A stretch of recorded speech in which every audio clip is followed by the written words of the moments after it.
Halo teman-teman, berjumpa lagi dengan Mas Prong di Prongos Channel.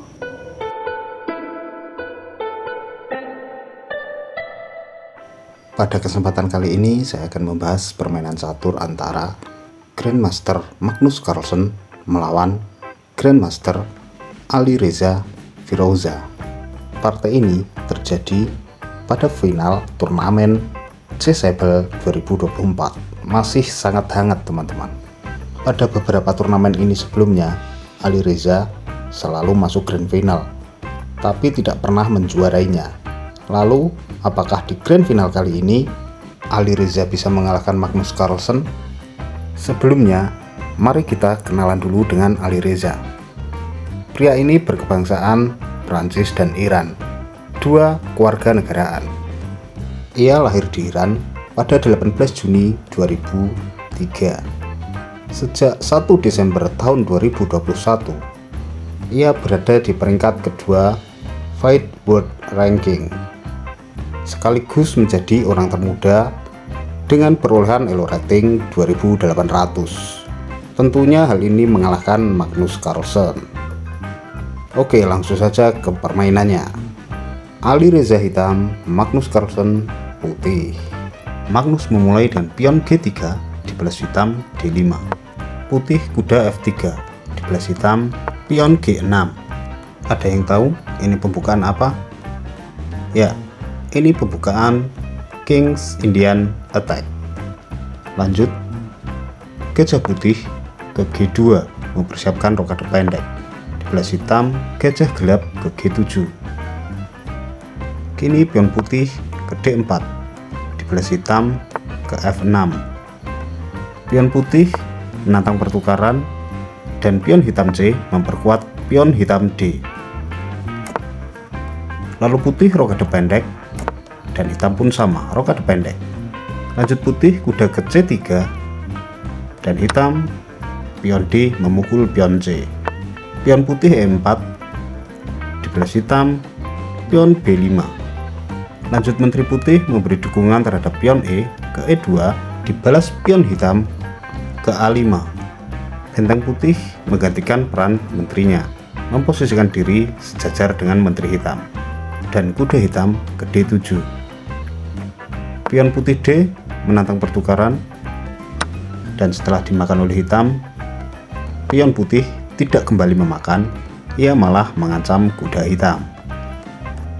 Hitam membiarkannya, ia juga mengancam kuda putih. Entah apa yang ada di pikiran Alireza. Ketika pion putih makan kuda, maka hitam harus memakan pion putih tersebut. Jika ia ganti memakan kuda, maka pion putih itu akan memakan gajah gelap hitam dan sekaligus mengancam benteng. Tentu akan kalah di sini. Tapi ia adalah seorang Grandmaster. Tentu kalkulasinya jauh-jauh lebih matang daripada apa yang saya lihat. Oke, lanjut teman-teman. Dan benar saja, pion memukul kuda dan kuda kini memakannya.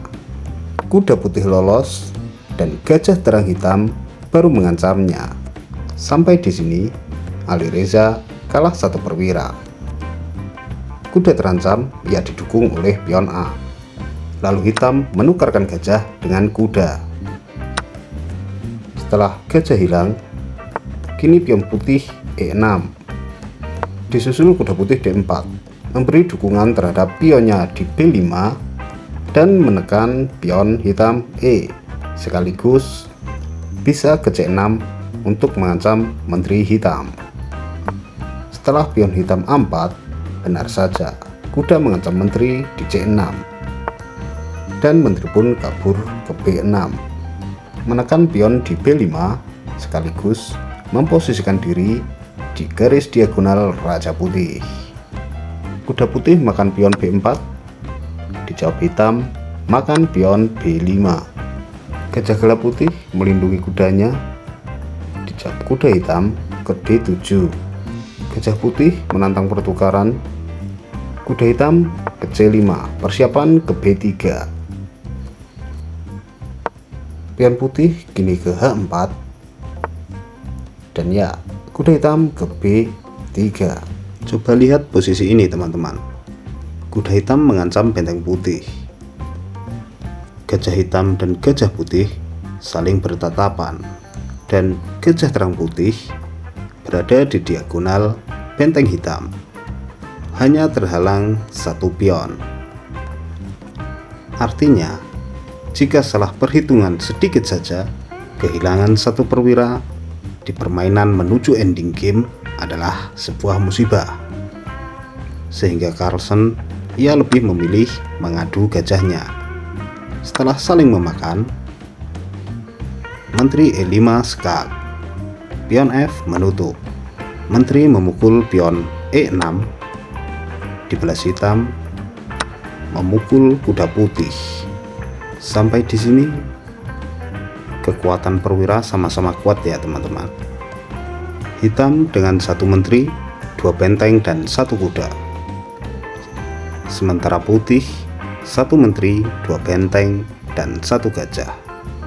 Meski pion lebih unggul dua bidak pada hitam, tapi secara posisi hitam lebih tertekan karena pionnya ada beberapa yang terancam putih. Sehingga di posisi ini mereka sama-sama kuat. Lanjut putih pukul pion D, dan jika hitam salah langkah di posisi ini, bisa saja berakibat sangat fatal. Sekilas, benteng putih di A1 terlihat gratis. Namun jika kuda memukulnya, benteng putih D5 ke D7 skak, raja ke H8, lalu gajah terang putih pukul benteng di H8, benteng F pukul gajah putih, maka menteri putih F skak ke F3, dan skak mat pun tidak terhindarkan lagi. Tapi sekali lagi bahwa ini adalah Grandmaster teman-teman. Alireza membaca pergerakan Magnus Carlsen, sehingga ia tidak mungkin terjebak oleh benteng beracun di A1. Alireza melangkahkan benteng ke A7, menjaga kolom 7. Karena jebakan Magnus Carlsen tidak berhasil, maka benteng A ke lajur D. Alireza E7 mengancam menteri, dan Magnus Carlsen memaku terhadap rajanya. Benteng F ikut-ikutan, dan ya, pertukaran besar-besaran kini terjadi. Benteng makan benteng, benteng makan benteng, dan menteri makan benteng. Skak ke D7, raja hitam ke H6, lalu gajah putih ke D5, persiapan ke G8, mengancam pion H2 agar termakan oleh menteri dan skak mat di situ.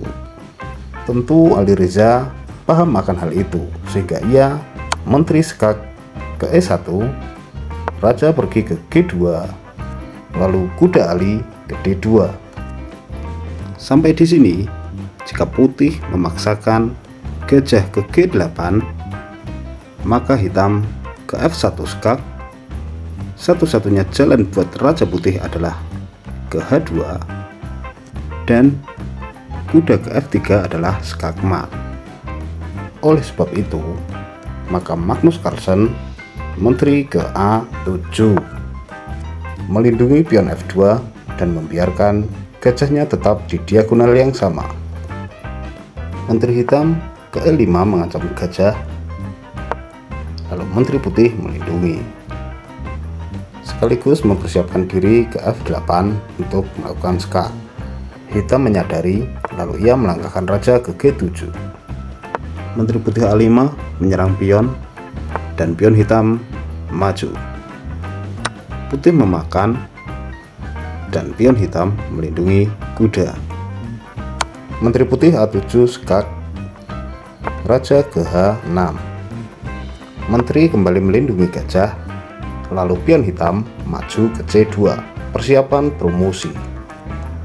Jika menteri memakan pion, maka tentu gajah putih akan hilang. Dan posisi menteri hitam setelah memakan gajah putih berada tepat di lajur D sama dengan kuda, sehingga putih tidak bisa memakan kuda hitam.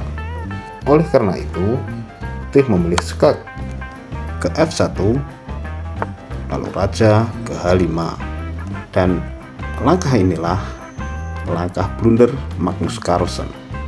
Langkah terbaik putih seharusnya adalah pion sekak ke G4 sehingga Menteri Putih bisa melanjutkan di H6. Sayang Magnus Carlsen tidak melihat itu. Ia malah melangkahkan Menteri ke F7 sehingga simpel saja oleh hitam pion H6.